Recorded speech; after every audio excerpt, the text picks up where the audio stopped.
వైజాగ్ లో జూలై 24న BNR golden diamonds opening సందర్భంగా మెగా ఆఫర్స్.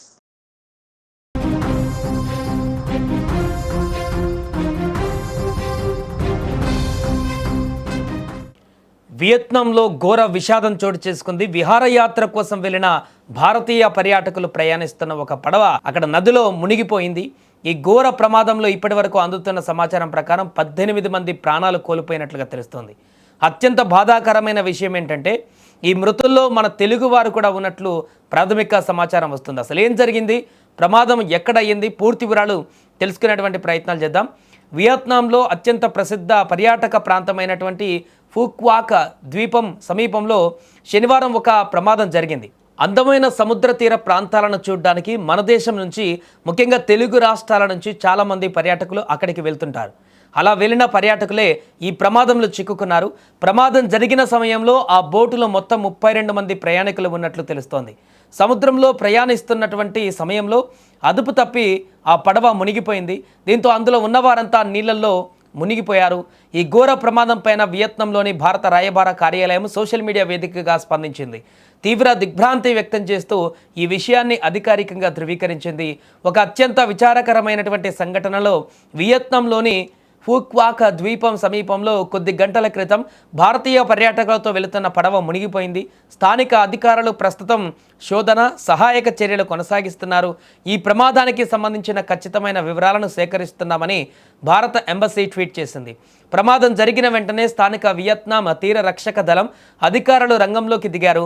గాలింపు చర్యలను ముమ్మరం చేశారు. నీటిలో మునిగిపోయిన వారిని బయటకు తీసేందుకు శ్రమిస్తున్నారు.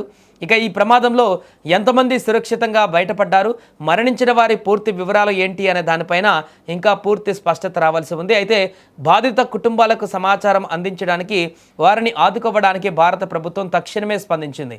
వియత్నంలోని హూచిమిన్ సిటీలో ఉన్న భారత కాన్సులేట్ జనరల్ కార్యాలయంలో ఒక ప్రత్యేక కంట్రోల్ రూమ్ను ఏర్పాటు చేశారు. అలాగే హనోయిలో కూడా మరో కంట్రోల్ రూమ్ను అందుబాటులోకి తెచ్చారు. అక్కడ ఉన్న ఇండియన్స్ కానీ లేదా ఇక్కడి నుంచి వెళ్ళిన వారి కుటుంబ సభ్యులు కానీ సమాచారం కోసం ఈ కంట్రోల్ రూమ్లను సంప్రదించవచ్చు. ఆనందంగా గడపడానికి విహారయాత్ర కోసం విదేశాలకు వెళ్ళిన మన వాళ్ళు ఇలా శవాలై రావడం నిజంగా గుండెల్ని పిండేసే ఘటన. మృతుల్లో తెలుగువారు ఉన్నారనే వార్త ఇటు ఆంధ్రప్రదేశ్ అటు తెలంగాణలోని వారి కుటుంబాలలో తీవ్ర ఆందోళన నింపుతోంది.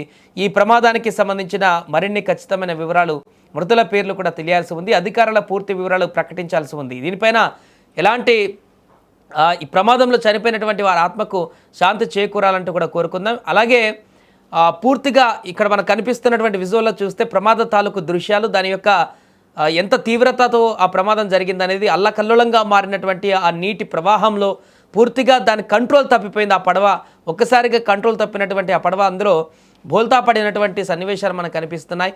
ఈ నేపథ్యంలోనే అక్కడ ఉన్నటువంటి అనేక మంది ఆ పర్యాటకులలో చిన్నపిల్లలు, మహిళలు అనేక మంది దాంట్లో లైఫ్ జాకెట్లు వేసుకున్నారో లేదో తెలియదు, కానీ కొంతమంది వేసుకున్నా కూడా ఆ యొక్క అలల దాటికి, ఆ యొక్క భారీ నీటి ప్రవాహానికి అందులో వారు గల్లంతైనటువంటి పరిస్థితి అయితే కనిపిస్తుంది. దాంట్లో అప్పటికప్పుడు వెంటనే వారు పడిపోయినటువంటి దాన్ని చూసి తీర ప్రాంతంలో ఉన్నటువంటి మిగతా పడవలతోటి మిగతా వారందరూ కూడా వచ్చి రెస్క్యూ చేయడానికి ప్రయత్నించారు. కానీ అప్పటికే జరగాల్సిన నష్టం జరిగిపోయింది. విపరీతమైనటువంటి ఫ్లోటింగ్ తోటి అక్కడ వాటర్ లెవెల్స్ మరీ ఎక్కువగా ఉండడం చేత వారు అందులో కూరుకుపోయి మరణించినట్టుగా అయితే తెలుస్తోంది.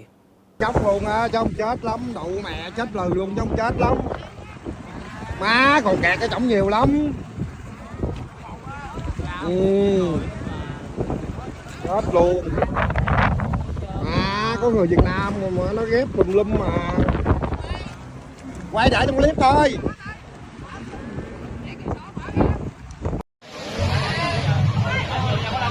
Thôi, mình đi trên. Vậy thôi mình đi vô trong đi cô. Mình đi xuống thôi. Đi.